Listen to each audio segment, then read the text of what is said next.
Hi everyone, welcome to Mina for Math, which make your math lesson an easy one. இன்னைக்கு நம்ம CBSE board class 9 chapter 2 polynomials தான் பார்க்க போறோம். இந்த வீடியோல நம்ம example 14 பத்தி தான் டிஸ்கஸ் பண்ண போறோம். Before that, algebraic identities வீடியோட லிங்க் மேல கார்ட் அண்ட் டிஸ்கிரிப்ஷன்ல இருக்கு.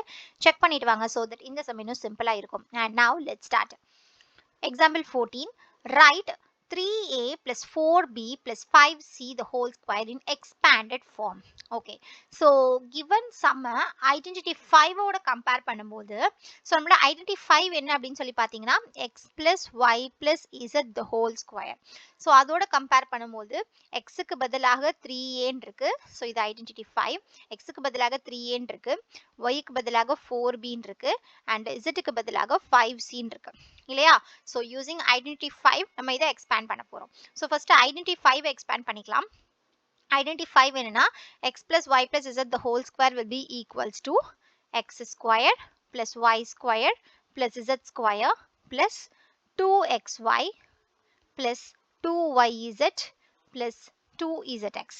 So, அப்படியே இதை நம்ம work on பண்ண போறோம். That is 3a plus 4b plus 5c the whole square is equals to x க்கு பதிலாக 3a. So, 3a square plus y க்கு பதிலாக 4b. So, 4b the whole square.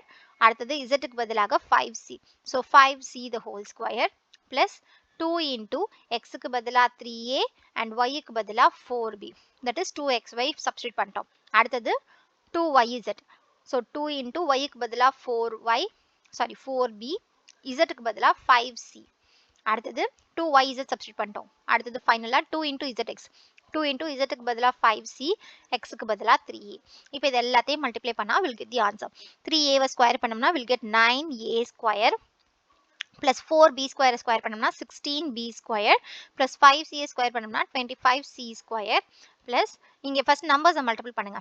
2 into 3 6, 6 into 4 24. அப்ப 24 அதுக்கப்புறம் variables என்னென்ன variables இருக்கு a b இருக்கு. So ab அப்படியே work on பண்ணிடலாம்.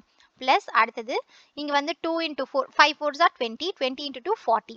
So 40 bc என்ற variables இருக்கு. So bc plus இங்க வந்து பாத்தீங்கன்னா 5 2s are 10, 10 3s are 30. So 30 AC.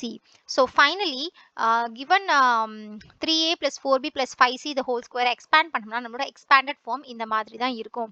So hope you understand this sum clearly. If you still have any doubts, comment here, we will clarify. இதே example 13 பத்தி தெரிஞ்சுக்கோங்க, leftல இருக்க video check பண்ணி பாருங்க. And example 15 பத்தி தெரிஞ்சுக்கோங்க, rightல இருக்க வீடியோ செக் பண்ணி பாருங்க. இந்த வீடியோ உங்களுக்கு ஹெல்ப்ஃபுல்லா இருந்தா do like the video and subscribe to Meena for Math. Also don't forget to hit the bell icon for future updates. And maths கஷ்டமான சப்ஜெக்ட்டா ஃபீல் பண்றவங்க ஃப்ரெண்ட்ஸ்க்கு மறக்காம சேனலை ரெஃபர் பண்ணுங்க. Thanks for watching. Thank you.